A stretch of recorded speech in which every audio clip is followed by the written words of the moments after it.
Hi all. നമുക്കറിയാം electrical ഉദ്യോഗാർത്ഥികളെ സംബന്ധിച്ചിടത്തോളം പുതിയ ഒരു നോട്ടിഫിക്കേഷൻ കൂടി വരാൻ പോവുകയാണ്. നിലവിൽ വന്നിട്ടില്ല. ഏറ്റവും അവസാനം നടന്ന കേരള PSCയുടെ യോഗ തീരുമാനം അനുസരിച്ച് ഈ വരുന്ന ജൂൺ 30-ാം തീയതിയാണ് അസിസ്റ്റന്റ് എഞ്ചിനീയർ എന്ന് പറയുന്ന തസ്തികയിൽ, അതും കേരള ഹൗസിംഗ് ബോർഡിലേക്ക് നിയമനം നടത്തുന്ന ഒരു നോട്ടിഫിക്കേഷൻ വരാൻ പോകുന്നത്. അത് ഈ മാസം 30-ാം തീയതി ഉണ്ടാകും എന്ന് ഓൾറെഡി അറിയിച്ചിട്ടുണ്ട്. അപ്പോൾ 30-ാം തീയതി ഈ നോട്ടിഫിക്കേഷൻ PSCയുടെ സൈറ്റുകളിൽ അപ്പിയർ ചെയ്ത് തുടങ്ങും. അപ്പോൾ മുതൽ ബിടെക് യോഗ്യതയുള്ളവർക്ക് ഈ ഒരു പോസ്റ്റിലേക്ക് അപേക്ഷിക്കാവുന്നതാണ്. ഓർക്ക, ഇലക്ട്രിക്കൽ സ്ട്രീമിലുള്ള ഉദ്യോഗാർത്ഥികൾക്കാണ് ഈ ഒരു പോസ്റ്റിലേക്ക് അപേക്ഷിക്കാൻ കഴിയുന്നത്.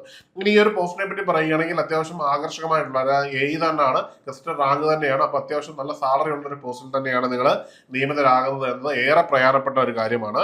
ഇനിയും ഈ ഒരു യോഗ തീരുമാന പ്രകാരം ഇതിന്റെ വേക്കൻസികൾ ആ നോട്ടിഫിക്കേഷനിലായിരിക്കും അറിയാൻ കഴിയുന്നത്. നിലവിലെ റാങ്ക് ലിസ്റ്റ് എക്സിസ്റ്റ് ചെയ്യുന്ന ഒരു വേക്കൻസി അല്ല. അതുകൊണ്ട് തന്നെ നോട്ടിഫിക്കേഷനിൽ തീർച്ചയായിട്ടും നമ്പർ ഓഫ് വേക്കൻസി അതിനകത്ത് അപ്ഡേറ്റഡ് ആയിരിക്കും. അപ്പോൾ ഈ ഒരു പോസ്റ്റ് ഇപ്പൊ നമ്മുടെ മുമ്പിൽ വേക്കൻസികളുടെ എണ്ണമല്ല, നമുക്ക് വേണ്ടത് ഒരു ജോലി മാത്രമാണ്. അത് അവിടെ ഉണ്ടാവും എന്നത് ഉറപ്പിച്ച് വേണം നമ്മൾ തയ്യാറെടുക്കാൻ. 1-ാം റാങ്കിൽ തന്നെ എത്താനുള്ള ശ്രമത്തിൽ വേണം നമ്മൾ ഈ ഒരു എക്സാമിനേഷൻ അപ്രോച്ച് ചെയ്യാൻ.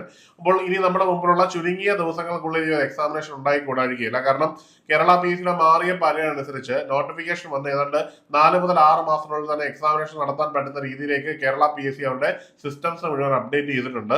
അപ്പോൾ ഈ മാറിയ പാറ്റേൺ അനുസരിച്ച് എങ്ങനെ നിങ്ങൾ ഈ എക്സാമിനേഷനെ പഠിച്ചു തുടങ്ങണം എന്നതിന് കൃത്യമായിട്ടൊരു ഗൈഡൻസ് തരുന്നതിനായിട്ട് ഏണസ്റ്റ് അക്കാഡമി നിങ്ങൾക്കായിട്ടൊരു ഫ്രീ വെബിനാർ അറേഞ്ച് ചെയ്യുകയാണ്. ഈ വരുന്ന ജൂൺ 18-ാം തീയതിയാണ് നമ്മൾ ഈ ഒരു വെബിനാർ നിങ്ങൾക്കായിട്ട് തയ്യാറാക്കിയിരിക്കുന്നത്.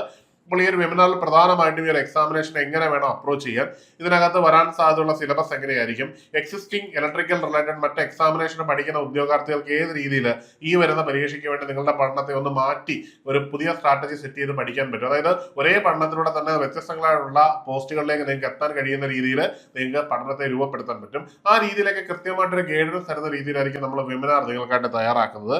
അപ്പോൾ ഈ ഒരു വെബിനാറിൽ പങ്കെടുക്കുന്നതിനും വെബിനാറിന്റെ വിശദ വിവരങ്ങൾ അറിയുന്നതിനുമായിട്ട് താഴെ ഒരു ഗൂഗിൾ ഫോം ഉണ്ടാവും. അതൊന്ന് ഫില്ല് ചെയ്ത് കഴിഞ്ഞാൽ കൃത്യമായിട്ട് ഈ ഒരു വെബിനാറിന് മുമ്പ് നിങ്ങൾക്ക് ഇന്റിമേഷൻ ലഭിക്കുന്നതും അതുവഴി നിങ്ങൾക്ക് നേരിട്ട് ലൈവായിട്ട് അതിൽ പങ്കെടുക്കാൻ കഴിയുന്നതുമാണ്.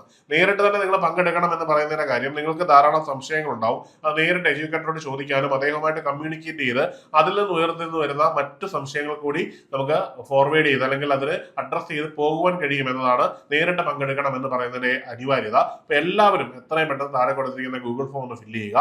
അല്ല എന്നുണ്ടെങ്കിൽ ഇതിൽ കാണുന്ന നമ്പറിൽ നിങ്ങൾക്ക് കോൺടാക്ട് ചെയ്യാവുന്നതാണ്. അപ്പോൾ മറക്കണ്ട, എല്ലാവരും മറക്കാതെ ഈ ഒരു വെബിനാറിന് പങ്കെടുക്കുക. അപ്പോൾ മറ്റൊരു വീഡിയോയിൽ കാണാം. Good bye.